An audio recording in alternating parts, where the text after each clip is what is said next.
Hey, I'm a new convert, about a year and a half old. I don't know if that's new or old yet, but as a Protestant for 45 years, I've lost something. I don't sense the individuality I did as a Protestant. Like the old Tom T. Hall said, me and Jesus got our own thing going on. Oh, yeah. And I hear, I practice my Catholic faith. I've learned the word, even what sacrament means and things like that. But I just kind of lost the understanding of what they're talking about when everybody keeps saying, but do you have a personal relationship? Sometimes they say, well, I think I do. You know, I go to Mass and pray, and I don't know if it's a feeling. I did understand it at one time, you know, I use that terminology. As a Catholic, I don't say much about that anymore. So just kind of questioning, am I love in this the right question. direction or wrong direction? I love this question. This is a great question. Fantastic question. Best question I've had all day. All right. Now, listen, there is a spirituality out there in the world. It's very common. It is very Protestant, although it's not uniquely Protestant. There are Catholics that do this too. All right, but it's characteristically Protestant. And I'm thinking of some popular Protestant literature that basically says this is the whole show. And I don't know if you ever saw the Jimmy Stewart movie Harvey. It's about a guy who has a puka, an Irish puka, that appears to him as a rabbit. And only Harvey can see the rabbit. And Harvey and the rabbit go everywhere together, and he literally has an invisible friend that he can talk to. Nobody else can see the rabbit, but Harvey does. And throughout the whole movie, you're not sure if the rabbit's really there or not. And by the end, you're really scratching your head wondering if there really is an Irish puka following him around. Okay, there are some people that treat relationship to Christ as if Jesus were Harvey the invisible rabbit. That he is an invisible friend that I carry in my back pocket who consoles me in my troubles and I can talk to about my problems, and he promises me love and lollipops whatever happens to me.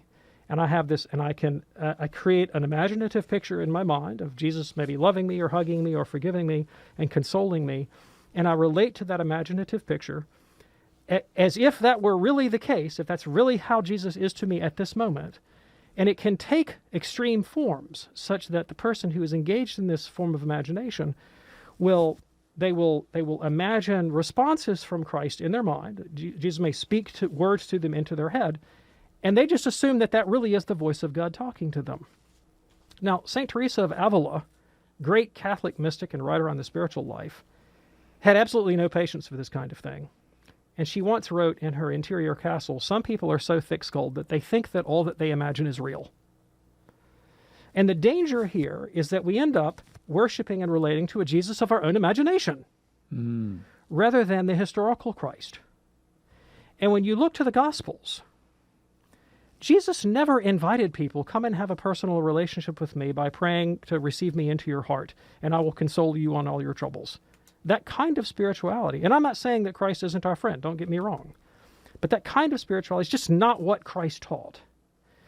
What Christ taught the apostles was go into all nations, make disciples, and teach them to obey everything I have commanded you. That the first, foremost, important way that we relate to Christ is as a disciple who seeks to obey his commandments. And so, do you have a personal relationship with Christ as a Catholic? Yes. First and foremost, you have the relationship of being a disciple who seeks to obey him. That means loving your enemies, giving to the poor, forgiving your enemies, not being a religious hypocrite, being pure in heart, hungering and thirsting for righteousness, obeying all that Christ commanded. So that's the first way that we relate to Christ. Secondly, St. Peter tells us in his epistle that Christ died leaving us an example. So not only do I want to obey his injunctions, I want to follow his example, the example of radical love to the point of martyrdom. Can I die to myself and my own ego out of love? That is another way in which I want to relate to Christ, by following his example.